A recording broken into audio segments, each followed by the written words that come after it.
Auntie Loretta woke up with her cheeks stuck to cold vinyl and the taste of pennies in her mouth. For half a second, she thought she'd dozed off in church again, that somebody would tap her shoulder and whisper, "Auntie, you snorin'." But the air smelled like metal and lemon cleaner, and above her, a ceiling of bright panels hummed like a swarm. A loudspeaker rattled out a sentence that didn't belong to any language she'd ever heard. Not Spanish, not French, not anything that came with high Посадка school на рейс credits. The 296. words rolled fast, clipped and sharp, and the crowd moved like it understood. Loretta sat up, hard. An airport. Big. Too clean, too loud, and wrong in a way she couldn't name. Like a dream, trying too hard to look real. She patted her pockets. Empty. No purse, no phone, no wallet, not even that pack of peppermints she kept for nerves.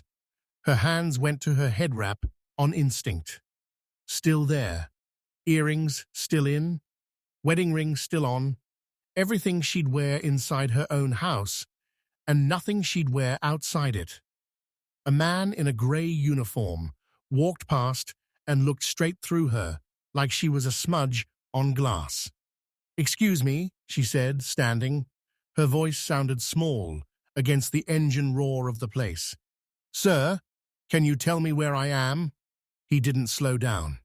Loretta's stomach twisted. She started walking with the flow of people, trying to borrow their certainty. Signs hung overhead, in thick black characters, and arrows that pointed to places she couldn't pronounce. Every few steps she caught a familiar symbol, an airplane, a suitcase, a stick figure in a wheelchair. But the words under them were alien. She found a check-in desk by following a line. That's what you did when you didn't know what else to do. You got in a line and trusted it to mean something.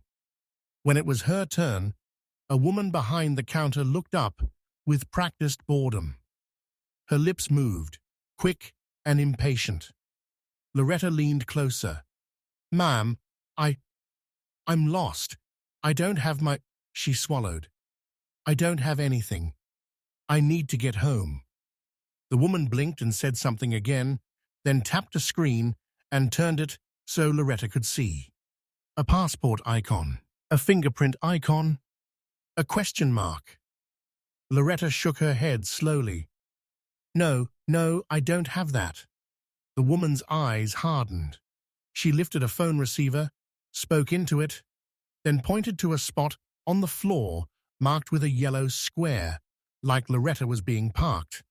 Loretta backed away instead. Two men in uniforms approached. Not running, not aggressive, just efficient. The kind of calm that says you're already decided on what somebody is. Loretta raised her hands. "Listen, I'm not trouble. I don't know how I got here. I woke up here." One of the men spoke into a radio. He didn't look at her face. He looked at her wrists, like he was checking for something invisible. Loretta's mouth went dry. That's when she noticed it. Nobody was eating. Not a single person had food. There were kiosks, bright ads for coffee and sandwiches, but no steam, no smell of frying, no clink of cups. People stood at the counters, exchanged cards, took receipts, and walked away empty-handed. Like the buying was the point, like the pretending was. Loretta turned, scanning the crowd, for someone else who looked confused, someone who looked like they might speak her language. Her eyes snagged on a child sitting alone near a charging station. The kid's head was shaved close, and their sneakers lit up when they swung their feet. Loretta approached slowly. "Baby, you okay?" The child looked up. Their eyes were wide and dull at the same time. They spoke a string of words that sounded like the announcements, like the signs. Then softly, barely a whisper, they said in perfect English, "Don't tell them you woke up." Loretta's heart thumped so hard it hurt. "What?" The child's gaze flicked to the security men circling closer. "Pick a story," the child whispered. They like stories. They don't like truth. Loretta glanced back at the men. One of them held a tablet now, angling it like a mirror. The screen showed Loretta's face, only it wasn't her face. It was her face wearing a tight smile, eyes just a little too bright, like a picture pulled from somewhere she'd never been. Under it was a name in those black characters and a date that made no sense. Loretta's tongue stuck to the roof of her mouth. "That ain't me." The child shrugged, like that was normal. "It's you here." Loretta stepped back, bumping into a luggage cart that wasn't carrying luggage, just neat grey boxes stacked like bricks. A man pushed it without looking at her, his badge catching the light. On the badge was a tiny symbol, a reclining chair. Loretta froze. She blinked hard and looked again. The symbol was still there. A chair, like the kind you sat in to watch the evening news, like the one in her living room, like the one she always fell asleep in when the weather changed and her knees started singing. Her stomach dropped. She started walking fast, away from the desk, away from the men, weaving through people who flowed around her like water around a rock. She passed a wall of windows and saw the planes, except they weren't planes. They were sleek and silent, with no markings, no engines she could see, just long bodies that swallowed light. The loudspeaker crackled again. This time, through the foreign words, a phrase slipped in, clear as day. "Passenger Loretta, please remain seated." Her knees almost buckled. She broke into a run. She ran past gates that didn't have numbers, past an escalator that went down into a tunnel so dark it looked solid, past a bathroom sign where the stick figures had no faces. The security men weren't chasing her.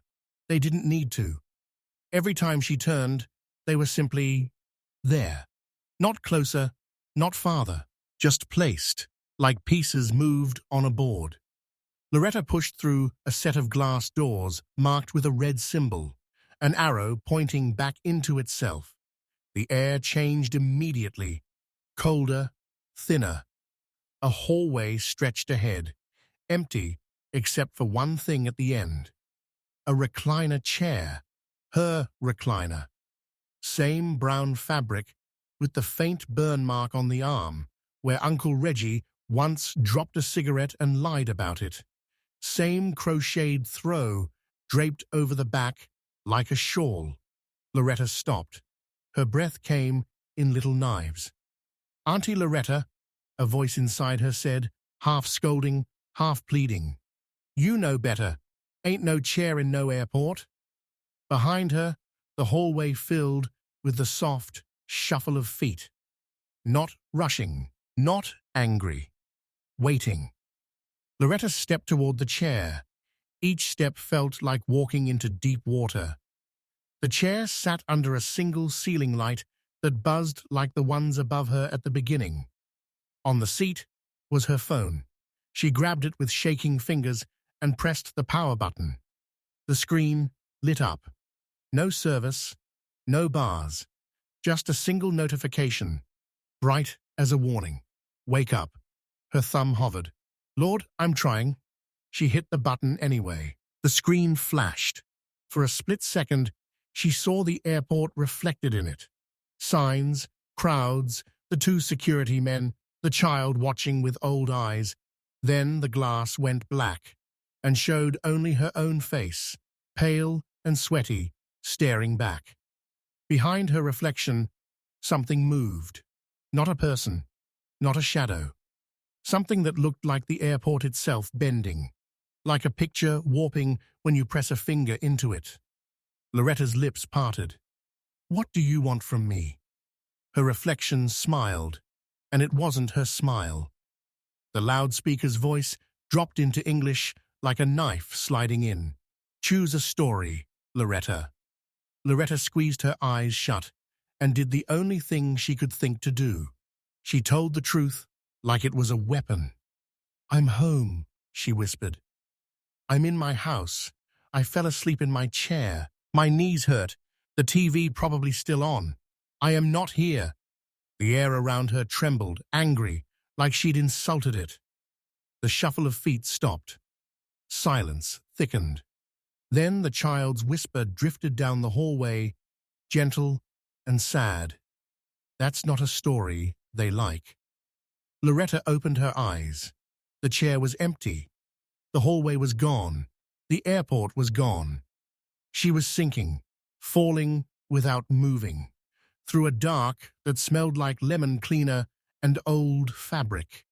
She tried to scream, but her mouth was full of cotton. Her heart hammered, her fingers clenched around nothing. And then, a snort, a sharp jerk of her body, the warm, familiar creak of springs. Loretta blinked awake in her recliner. At home, the late-night infomercial blaring low and stupid on the TV. Her crocheted throw was half on her shoulder, half on the floor.